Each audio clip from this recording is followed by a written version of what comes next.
किसान भाइयों और बहनों नमस्कार। आज के कृषि समाचारों में सबसे पहले मुख्य समाचार।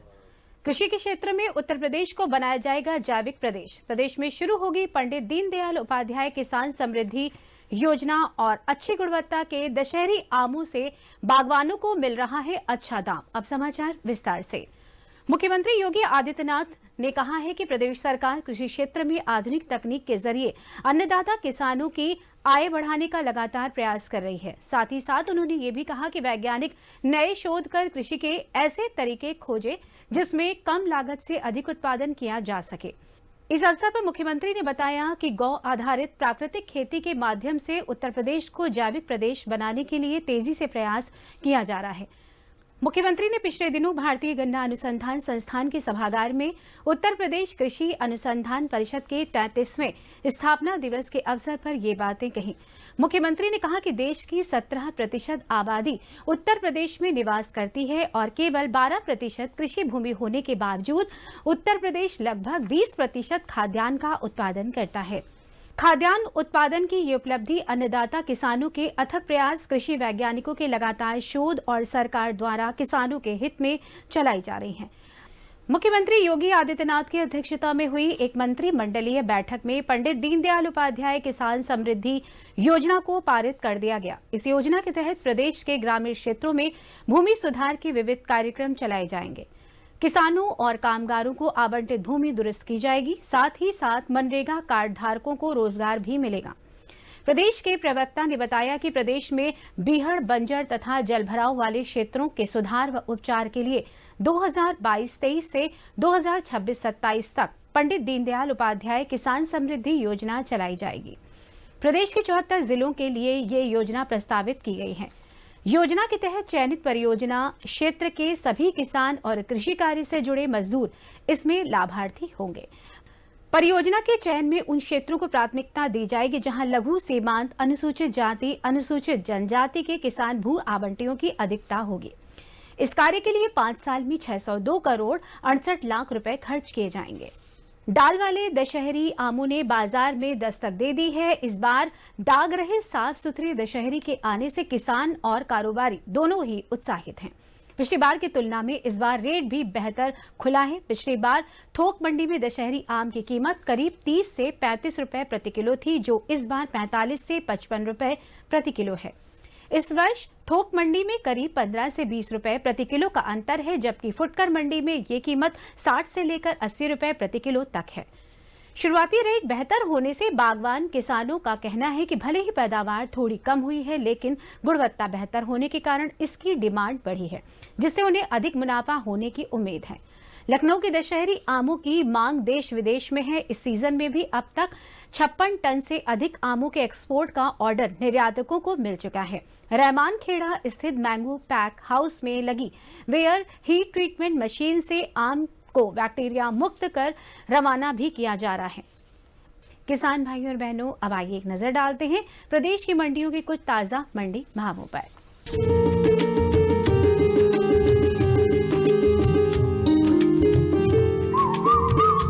चावल की बात करें तो चावल का भाव प्रति क्विंटल इस प्रकार रहा। लखनऊ में 2440 रुपए प्रति क्विंटल, प्रयागराज में 2450 रुपए, हरदोई में 2435 रुपए और अयोध्या की मंडी में 2450 रुपए प्रति क्विंटल के भाव से रहा।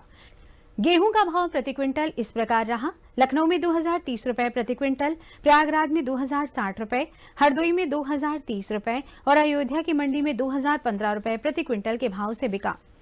आलू का भाव प्रति क्विंटल इस प्रकार रहा। लखनऊ में 1360 रुपए प्रति क्विंटल, प्रयागराज में 1250 रुपए, हरदोई में 1350 रुपए और अयोध्या की मंडी में 1375 रुपए प्रति क्विंटल के भाव से बिका।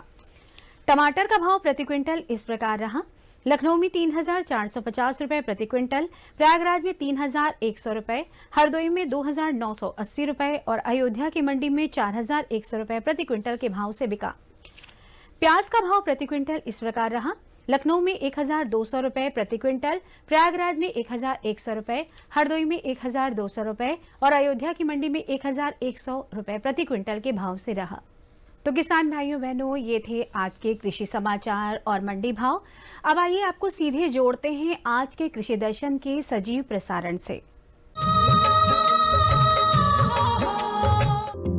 Mission Organic Value Chain Development for Northeastern region has helped entrepreneurs from procurement to processing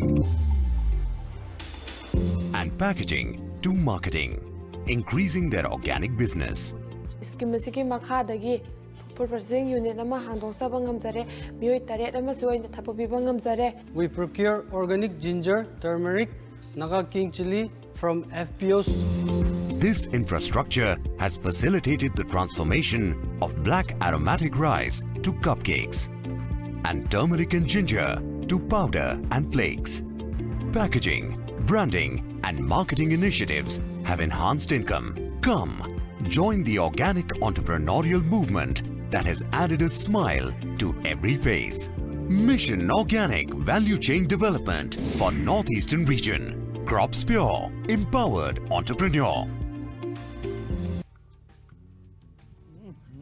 सब्जी में मसाला ज्यादा है। कितनी बार कहा है कि जितनी जरूरत हो बस उतना ही डाला करो। अरे मुझसे तो ऐसा कभी कभार होता है। और तुम जो हमेशा खेत में अनाप शनाप कीटनाशक डालते हो उसका क्या? ठीक ही तो कह रही है बहू। देख, खेत में उतनी ही दवा डाल जितनी जरूरत हो। याद रखो, कीटनाशक जहरीले होते हैं। डिब्बे पे लिखी सूचना के हिसाब से ही दवा डालनी चाहिए। पहले फेरोमोन ट्रैप, फ्लाइट ट्रैप, मित्र कीट, जैविक कीटनाशक आदि का इस्तेमाल करें। जरूरत पड़ने पर ही रासायनिक कीटनाशक का इस्तेमाल करें। छिड़काव सुबह या शाम दस्ताने, मास्क और पूरी आस्तीन वाले कपड़े पहनकर करें। हवा की दिशा में छिड़काव करते हुए पीछे जाएं। दवा के डिब्बे, छिड़काव यंत्र सुरक्षित जगह पर रखें। अब कुछ समझे क्या? हाँ, समझ गया मेरी रानी। अब ना करो नादानी। इसने पिला दिया ना तुझे पानी। हर जोखिम से निकल कर फसल आए, सुरक्षित हो जाए। फसल बीमा से हर किसान अब आत्मनिर्भर हो जाए। अब सूखा पड़े या बाढ़ आ जाए, कोई डर नहीं। अब ओले पड़े या कीट पतंगे फसल खा जाए, कोई फिक्र नहीं। अब कैसी भी आपदा हमारी फसल पे आ जाए, क्षति होने पर हमारे दावों का उचित भुगतान मिलता है, क्योंकि हमने लिया है प्रधानमंत्री फसल बीमा। बुआई से फसल कटाई तक हर जोखिम का दावा, न्यूनतम प्रीमियम पर अधिकतम भुगतान का वादा। योजना से हर साल जुड़ रहे हैं 5 करोड़ से ज्यादा किसान। अब आपकी है बारी। नजदीकी कृषि कार्यालय, सहकारी समिति, बैंक शाखा, अधिकृत बीमा कंपनी या जन सेवा केंद्र में स्वेच्छा से करा सकते हैं पंजीकरण। फसल बीमा पोर्टल या फसल बीमा ऐप द्वारा भी किया जा सकता है पंजीकरण। प्रधानमंत्री फसल बीमा योजना, आपकी फसलों का संपूर्ण सुरक्षा कवच। कृषि एवं किसान कल्याण मंत्रालय, भारत सरकार।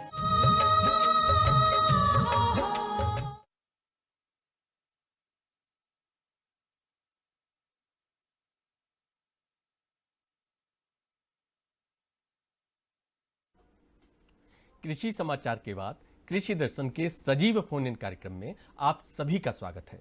बहनों भाइयों, अपने इस कार्यक्रम के दौरान हम कोई समसामयिक विषय लेते हैं और उस विषय से संबंधित आपकी जिज्ञासाओं एवं प्रश्नों का समाधान अपने एक विशेषज्ञ के माध्यम से कराते हैं। तो आज के हमारे सजीव फोन इन कार्यक्रम का विषय है किसानों के हित में सरकार की योजनाएं। और इस विषय पर जानकारी देने के लिए आज हमारे मध्य उपस्थित हैं बक्सी का तालाब लखनऊ के विधायक योगेश शुक्ला जी। शुक्ला जी, आपका हमारे कार्यक्रम में बहुत बहुत स्वागत है। बहुत बहुत धन्यवाद। बहनों भाइयों, इससे पहले हम शुक्ला जी से जानकारी प्राप्त करें, हम आपको बता दें कि हमारी सभी फोन लाइनें खुल चुकी हैं। आप सीधे हमारे विशेषज्ञ, हमारे जनप्रतिनिधि से संपर्क कर सकते हैं और इसके लिए आप हमारे फोन नंबर नोट करें। हमारे फोन नंबर है 0522-220-5756। दूसरा नंबर है 0522-22-88-698 और एक तीसरा नंबर भी नोट कर लें 0522-4015-988। बहनों भाइयों, एक हमारी ईमेल आईडी भी नोट कर लें krishidarshan@gmail.com। इसमें ईमेल के माध्यम से भी आप हमसे प्रश्न कर सकते हैं और हमारे विशेषज्ञ उसका समाधान करेंगे। तो आइए रुख करते हैं अपने विषय की ओर और जानकारी प्राप्त करते हैं किसानों के हित में सरकारी योजनाओं के बारे में। शुक्ला जी, सबसे पहले हम आपसे ये जानना चाहेंगे, चूंकि आप विधायक भी हैं, जनप्रतिनिधि हैं, तो हमारी सरकार की कल्याणकारी जो योजनाएं हैं वो हमारे किसान बहन भाइयों, आम जनमानस तक पहुंचाने में जनप्रतिनिधियों की क्या भूमिका है? बहुत बड़ी भूमिका होती है जनप्रतिनिधियों की, क्योंकि हम लोग जन सामान्य के बीच रहते हैं, लोगों के बीच रोज का आना जाना रहता है, लोगों से जुड़ाव रहता है। तो अगर योजनाओं की जानकारी मुझे है और जनप्रतिनिधियों को होती भी है, हम लोग रखते भी हैं, तो किसी भी मंच पे जा कर के अपनी सरकार की योजनाओं की जानकारी जब हम किसान भाइयों के बीच रखते हैं, एक तो उसका लाभ उन लोगों को मिल पाता है, और दूसरा हम अपनी सरकार की उपलब्धियों के माध्यम से हम कहने में सक्षम होते हैं कि हमारी सरकार इस तरीके की आपके पक्ष में, आपके कल्याण के लिए काम कर रही है। जी जी। शुक्ला जी, अगर हम बात करें सरकार की योजनाओं की, तो आजकल एक सबसे बड़ी योजना का नाम लिया जा रहा है प्रधानमंत्री किसान सम्मान निधि योजना। यह योजना हमारे किसान बहन भाइयों के सम्मान वृद्धि में किस तरह से सहायक है? किसान तो हमेशा ही सम्मान का पात्र हकदार रहा है, उसको बहुत पहले से ही सम्मान मिलना चाहिए था, लेकिन ये किसानों का दुर्भाग्य है, मैं भी किसान हूँ, कि वो हक देने में बड़ा लंबा विलंब हुआ। जी, मैं आभारी हूँ प्रधानमंत्री आदरणीय नरेंद्र मोदी जी का कि जब वो सत्ता में आए तो उन्होंने किसानों को सम्मान दिया। जहाँ तक निधि की बात है, तो एक कृषि व्यवसाय ही इस तरीके का है जिसमें सबसे ज़्यादा जोखिम होता है। जो फसल आज तक मेरी सुरक्षित है, किसान के पास कोई गारंटी नहीं है कि वो सुबह तक सुरक्षित रहेगी। आंधी, तूफान, बरसात कुछ भी आकर के फसल को बर्बाद कर सकता है। तो निधि के माध्यम से जो पैसा हम लोगों को किसानों को मिलता है, कम से कम एक तो सम्मान होता है, और एक जोखिम भरे व्यवसाय में उससे किसानों को राहत मिलती है। जी। शुक्ला जी, आपने किसान से विधायक तक का सफर तय किया है, तो ये भी कहते हैं कि जितना अच्छा बीज होगा उतनी अच्छी आपकी फसल भी होगी। तो किसानों को अच्छा बीज उपलब्ध कराने के लिए सरकार किस तरह की कार्य योजना बना रही है? कौन सी योजनाएं हैं? केंद्र सरकार की भी योजनाएं हैं, और उत्तर प्रदेश सरकार भी बीज अनुदान योजना के तहत काम कर रही है। उसके तहत एक तो अच्छे बीज उपलब्ध कराना सरकार का लक्ष्य है, और दूसरा हम उसमें अनुदान भी देते हैं, सरकार उसमें अनुदान भी देती है। एक तो 50% तक अनुदान है किसानों को, लेकिन उसकी अधिकतम जो सीमा है वो 2000 रुपये तक जा सकती है। 2000 रुपये तक का अनुदान किसान को दिया जा सकता है। उत्तर प्रदेश से बहुत से किसान इस योजना का लाभ भी उठा रहे हैं। मुझे लगता है कि अगर बीज अच्छा होगा, फसल भी अच्छी होगी, ये बिल्कुल यही एक मानक है, यही तय है जी। इसलिए सरकार दोहरा लाभ किसानों को दे रही है कि आप आइए, अनुदान पे बीज लीजिए, अनुदान का भी फायदा उठाइए, और अच्छा बीज भी मिलेगा आपको। जी जी। शुक्ला जी, लेबी योजना ये क्या है और इसमें किस तरह के बदलाव आए हैं? लेबी योजना 2014 के पहले मुझे लगता है कि एक बिचौलियों की योजना थी, जिसमें किसानों के नाम पर बिचौलियों से खरीद होती थी। चूंकि पैसा देने की जो प्रक्रिया थी, वो जिसने अनाज दे दिया उसको पैसा दे दिया, इसी तरीके से काम होता था। लेकिन आप एक कल्पना करिए कि एक व्यक्ति की सोच ने पूरी योजना को बदल दिया। आदरणीय नरेंद्र मोदी जी ने जिस समय लोगों के खाते खुलवाने शुरू किए, उस समय मैं भी किसान होने के बावजूद नहीं समझ पाया कि आखिर इस खातों का क्या लाभ होगा। जी। आज उन खातों का लाभ पूरा देश देख रहा है, पूरी दुनिया देख रही है जी, कि जो भी किसान अपनी फसल लेबी में देगा, उसका एक एक पैसा उन्हीं खातों में जाएगा जो किसान का अपना होगा। जी जी। शुक्ला अगर जी, मान लो एक दर्शक हैं हमारे फोन लाइन पर, वो आपसे कुछ जानना चाहते हैं, नंद स्वरूप मिश्रा जी बाराबंकी से। हेलो हेलो जी, फोन संपर्क कट गया है। तो हाँ, तो जैसे आप बता रहे थे लेबी योजना। हाँ, तो लेबी योजना में अब अगर मान लो आपके गलत कागजात लेकर के किसी ने लेबी में अपना अनाज बेच भी दिया, जाकर के तौल भी हो गई जी, लेकिन वो पैसा जो जाएगा वो किसान के ही खाते में जाएगा, इसलिए बिचौलियों का समय अब खत्म हो चुका है। अब किसान जी लेवी का भरपूर फायदा उठा रहे हैं। और आपकी जानकारी में बता दूं, इस सरकार की योजनाओं का परिणाम है कि इस बार लेवी में बिल्कुल दबाव नहीं था जी। लेवी से के अतिरिक्त हट करके बाजार में वो मूल्य मिल रहा था जी जी, जो किसान को पहले मिलना चाहिए था, वो बाकायदा। शुक्ला जी हमारे दर्शक हैं फोन लाइन पर। हेलो हेलो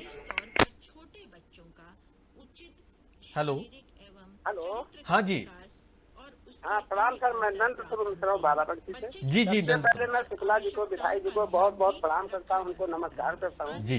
मेरा प्रश्न ये है जी कि किसानों के हित को देखते हुए नए बजट में किसानों के उत्थान के लिए कौन कौन सी नई योजनाएं लागू की गई हैं? जी जी, नंद स्वरूप जी ये जानना चाहते हैं कि हमारी बजट में हमारी सरकार ने कुछ क्या नई योजनाएं शामिल की हैं जिससे किसानों का उत्थान हो सके। बीज के संबंध में बजट में अलॉटमेंट हुआ है। दूसरा, सोलर पंप के लिए अब आपको बिजली के कनेक्शन की ज़रूरत नहीं है। अब सरकार ने स्कीम लाई है कि सोलर पंप के माध्यम से आप बोरिंग के बाद फिर आप जल निकासी कर सकते हैं। तो सिंचाई के क्षेत्र में ये अभूतपूर्व काम है। मुझे लगता है कि जब बिजली के कनेक्शन की डिमांड होती थी तो किसानों को लंबा दौड़ना पड़ता था, लेकिन अब सरकार ने ये अनिवार्यता ख़त्म कर दी है। अब सोलर पंप के माध्यम से किसान अपने पंप का इस्तेमाल कर सकते हैं, पानी निकाल सकते हैं। शुक्ला जी, एक हमारे ईमेल के माध्यम से संतोष कुमार शर्मा जी हैं, ये ग्राम फसोली जिला एटा से, ये जानना चाहते हैं, ये कृषि उपकरण आधुनिक खरीदना चाहते हैं, तो क्या सरकार से इन्हें कुछ सहायता मिल सकती है? बिल्कुल मिलती है। एक प्रधानमंत्री यंत्रीकरण योजना है जी, उसमें सरकार का लक्ष्य ही एक है कि जो क्षेत्र अभी यंत्र के मामले में पिछड़ गए हैं उन क्षेत्रों तक भी यंत्रों को पहुंचाया जाए। और इस क्षेत्र में सरकार काफ़ी काम कर रही है। जो यंत्र भी दिए जाएंगे उसमें आपको सब्सिडी मिलेगी। 60% भारत सरकार सब्सिडी देती है, 30% बैंक लोन हो सकता है, आपको केवल 10% देना पड़ेगा। तो यंत्रीकरण योजना के ये लाभ उठाएं। जी जी, एक दर्शक हमारे फोन लाइन पर है। हेलो हेलो, नमस्ते सर। नमस्कार सर, हम ज्योति बोले प्रतापगढ़ से। सर, हमारा ये है कि महिलाओं के लिए क्या क्या सुविधाएं सरकार की तरफ? अच्छा, ये ज्योति जी हैं, ये जानना चाह रही हैं कि महिलाओं के लिए हमारी सरकार किस तरह की कार्य योजना उनको लाभ देने के लिए तैयार किया है, जो ग्रामीण क्षेत्र की महिलाएं। स्वयं सहायता समूह जी महिलाओं के लिए हैं। और मुझे लगता है कि महिलाएं इस समाज इस सरकार का प्रथम अंग है। आप देख रहे होंगे कि भारत सरकार की चाहे प्रदेश सरकार की जितनी भी योजनाएं हैं उसमें महिलाएं जरूर जुड़ी हैं जी। अगर आज हम आवास देते हैं तो महिला के नाम पे देते हैं, शौचालय देते हैं इज्जत घर के नाम से, वो भी महिला के नाम पे ही देते हैं जी। बिजली का कनेक्शन देते हैं, महिलाओं के नाम देते हैं। स्वयं सहायता समूह में सरकार का प्रयास है कि स्वयं सहायता समूह अधिक से अधिक बने। और मुझे लगता है कि सामाजिक दृष्टि से और आर्थिक दृष्टि से महिलाएं मजबूत होंगी स्वयं सहायता समूहों के द्वारा, और सरकार उनको आगे बढ़ाना चाहती है। मुझे लगता है कि इस कदम क्षेत्र में ज्योति जी को आगे बढ़ना चाहिए जी जी, और स्वयं सहायता समूह बना करके आगे बढ़े। बाकी विभिन्न क्षेत्रों में सरकार उनके महिलाओं के लिए हर योजना में सरकार प्राथमिकता, सरकार की प्राथमिकता आधी आबादी, उस आधी आबादी को हम बढ़ाना चाहते हैं। और मुझे लगता है कि आधी आबादी को निश्चित तौर पे सरकार की योजनाओं की जानकारी भी होनी चाहिए और उन्हें इनका उपयोग करके आगे बढ़ना चाहिए। जी शुक्ला जी, जैसे कि आप स्वयं एक कृषक पृष्ठभूमि के हैं, तो हमारे किसान बहन भाइयों को समय समय पर ऋण की भी आवश्यकता होती है। तो हमारे किसान बहन भाइयों को ऋण समय से उपलब्ध हो सके और वो आगे आर्थिक उन्नति कर सके, इसके लिए सरकार क्या कर रही है? आपको कहीं भटकना ना पड़े, आपको कहीं दूर जाना ना पड़े, आपका समय जाया ना हो, इसलिए सरकार ने क्रेडिट कार्ड योजना लागू की है और वो चल रही है। क्रेडिट कार्ड में आपकी जो लिमिट है, मान लो 1 लाख रुपए की बनती है, तो आपका जो कार्ड होगा उसमें जिस समय आप चाहें अपने पैसे की तरह आप बैंक से पैसा निकालें, उसका उपयोग करें और समय पे जमा कर दें। 4% केवल ब्याज है, ब्याज की दर भी किसानों के लिए कम रखी गई है। तो इस योजना का बहुत से किसान लाभ उठा रहे हैं।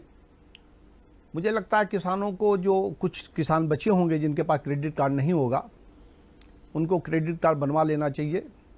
लेकिन एक अनुरोध किसानों से मेरा ज़रूर है कि जो कृषि क्रेडिट कार्ड बनाएं, उससे निकले हुए पैसे का उपयोग किसानी में ही करें। नहीं तो अगर किसी दूसरे काम में उपयोग हो जाता है तो फिर उसकी अदायगी नहीं सुनिश्चित हो पाती, डिफाल्टर हो जाते हैं और समस्याएं किसानों के सामने आती हैं। मैं रोज़ इस तरीके की स्थितियों से देखता हूं क्षेत्र में, तो मुझे लगता है कि सही उपयोग हो तो किसान क्रेडिट कार्ड एक अच्छी योजना है जी, और जिसका भारत सरकार इसमें काफ़ी धन दे रही है किसानों को। शुक्ला जी, ये फसल बीमा योजना हमारे किसान बहन भाइयों को किस तरह से लाभान्वित कर सकती है? आप एक मैं फिगर बता रहा हूं आपको कि करीब 36-37 करोड़ किसानों ने फसल बीमा योजना के तहत आवेदन किया है। ये संख्या बताती है कि फसल बीमा योजना किसानों को कितना लाभ पहुंचा सकती है। ये फसल बीमा योजना उस समय से लागू होती है जब आप खेत में बीज डालते हैं और उस समय तक समाप्त होती है जब फसल आप काटते हैं, उसके 15 दिन बाद तक। उसके बीच में जो भी अगर कोई आपदा आ जाती है, कोई दिक्कत आती है, तो फसल का पूरा पैसा किसानों को मिलता है। तो मुझे लगता है शायद 2% खरीफ में है जमा करना पड़ता है, 1.5% रबी में जी, और 5% उद्यान में। तो बीमा करवा करके इस योजना का लाभ उठाया जा सकता है। किसान ज़्यादा से ज़्यादा लाभ उठाने का प्रयास भी कर रहे हैं जी। तो एक बहुत अच्छी महत्वाकांक्षी योजना है माननीय प्रधानमंत्री जी की, क्योंकि वो चाहते हैं कि अगर कहीं पे किसी कोई आपदा आए तो किसानों का कोई नुकसान ना हो, उसका पूरा धन उसको मिल जाए। एक ईमेल के माध्यम से रामजी पटेल हैं, ये चित्रकूट से, तो ये जानना चाह रहे हैं कि सरकार पशुपालन को बढ़ावा देने के लिए क्या कोई इस तरह की योजनाएं हैं? चाहे पशुपालन हो चाहे मत्स्य पालन हो, सरकार के पास इस तरीके की बहुत सी योजनाएं हैं। अभी गौपालन के क्षेत्र में आप अनुभव कर रहे होंगे, आपको जानकारी शायद हो जी, कि सरकार ने देसी गायों को आगे बढ़ाने का एक बीड़ा उठाया है जी। सरकार चाहती है कि देसी गाय हर दरवाजे पे हो। उसके लिए 900 रुपये महीने में पैसा भी सरकार देने के लिए तैयार है, दे रही है लोगों को, जो लोग गौपालन कर रहे हैं। मत्स्य पालन में भी पैसा दिया जा रहा है। अन्य जो ये पशुपालन है उस व्यवसाय के लिए भी बैंकें पैसा देती हैं, सरकार पैसा दे रही है, सब्सिडी दे रही है हर तरीके की। मुझे लगता है कि इस मामले में अगर अपने ज़िले के जो अधिकारी हैं उनसे संपर्क करके एक जितनी भी योजनाएं सरकार की चल रही हैं उनकी एक सूची ले लें और किस दिशा में आगे बढ़ना चाहते हैं, किस योजना का लाभ लेना चाहते हैं, अगर ये प्रयास करें तो मुझे लगता है कि बहुत सी योजनाएं हैं जिसका लाभ इनको मिल सकता है। जी, हमारे ग्रामीण क्षेत्रों के कुछ ऐसे भी कुटीर उद्योग, लघु उद्योग वगैरह हैं जो लुप्त प्राय हो चुके हैं, तो उनको जीवंत करने के लिए हमारी सरकार ने क्या कदम उठाए? कुटीर उद्योगों को बड़े उद्योगों ने बड़ा नुकसान पहुंचाया था, लेकिन मोदी सरकार आने के बाद एक स्टार्टअप योजना आई थी जी। उस स्टार्टअप योजना में कई लाख लोगों ने उसका फायदा उठाया। 80 लाख के आसपास संख्या है वो लोग जिन लोग लाभान्वित हुए। तो उस योजना में बहुत से लोगों ने स्टार्टअप योजना शुरू करके कुटीर उद्योगों पे पैसा लगाया।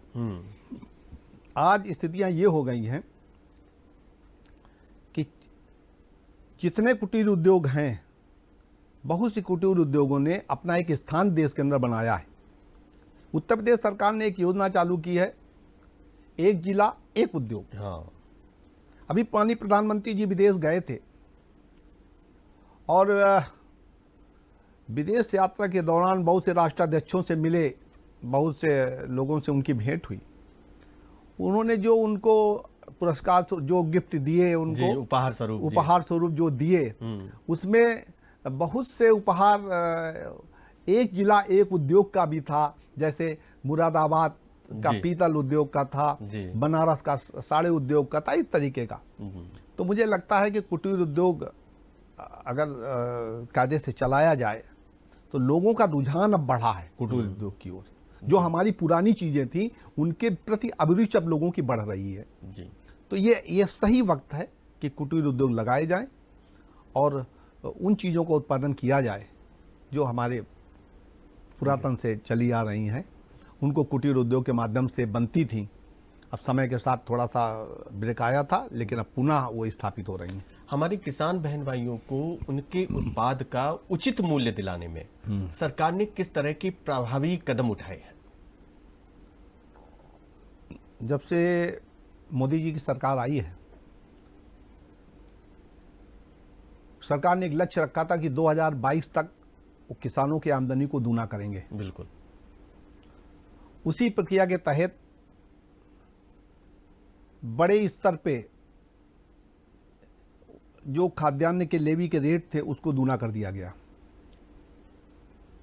और वो जो रेट भी दूना किया गया और किसानों से लिया भी जा रहा है, उनके खाते में पैसा भी जा रहा है। तो इस तरीके से सरकार की सोच बड़ा स्पष्ट है जी कि जो किसान है उसकी आमदनी को दूना करना है।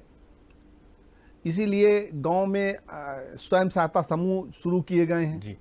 शुक्ला जी, एक दर्शक हमारे फोन लाइन पर है। Hello hello hello. हाँ जी जी नमस्कार। नमस्कार। मैं एक्सपर्ट से ये जानना चाहती हूँ, ये जो किसान क्रेडिट कार्ड है इसके बारे में थोड़ा जानकारी लेना चाहते हैं, थोड़ा डिटेल में बताइए। आप कहाँ से बोल रहे हैं? मैं लखनऊ से बोल रही हूँ। हाँ, क्या शुभ नाम है आपका? हेलो। हाँ, क्या शुभ नाम है आपका? जी, ये किसान क्रेडिट कार्ड के बारे में जानना चाहते हैं कि किसान क्रेडिट कार्ड का हमारे किसान बहन भाइयों के लिए क्या उपयोगिता है और कैसे लाभ मिल सकता है? आपकी जो जमीन है जी, आपकी जमीन के आधार पर क्रेडिट कार्ड बनता है। जितनी जमीन होगी उस आधार पर उसका मूल्यांकन होता है कि कितने क्रेडिट कार्ड से आपका होना चाहिए, कार्ड होना चाहिए। तो अपना इंतखाब, अपने ज़मीन के कागज़ आप बैंक ले जाएं, आपकी एक लिमिट बन जाएगी कि आपको कितना पैसा मिल सकता है। मान लो आपकी लिमिट 1 लाख होती है तो आपको 1 लाख तक का क्रेडिट कार्ड मिल जाएगा, और उस 1 लाख का इस्तेमाल आप जिस समय चाहें उस समय अपने बैंक खाते की तरह ही उपयोग कर सकते हैं। जी। बस बैंक में जाके बनवाना है, बैंकें बनाती हैं, उनका भी कोई नुकसान नहीं है, वो आपसे ब्याज लेती हैं। जी। तो ये आप किसान क्रेडिट कार्ड हर किसान के लिए बड़ा महत्वपूर्ण है। जी। और इसको ज़्यादातर किसानों के पास क्रेडिट कार्ड है, लेकिन अगर किसी के पास नहीं है तो मुझे लगता है कि इस योजना तत्काल बनवा लें और इस योजना का लाभ उठाएं। शुक्ला जी, आपने इतनी उपयोगी जानकारी हमारे किसान बहन भाइयों को दी, इसके लिए आपको बहुत बहुत धन्यवाद। बहनों भाइयों, जैसा कि शुक्ला जी ने बताया कि किस तरह से सरकार हमारे किसान बहन भाइयों के हित में योजनाएं चला रही है और हमारे किसान बहन भाई कैसे लाभान्वित हो रहे हैं। शुक्ला जी ने आज जो बातें बताई उस पर आप अमल करेंगे तो निश्चित रूप से लाभान्वित होंगे। अब हमारे कार्यक्रम का समय समाप्त होता है, हमें अनुमति दीजिए। नमस्कार।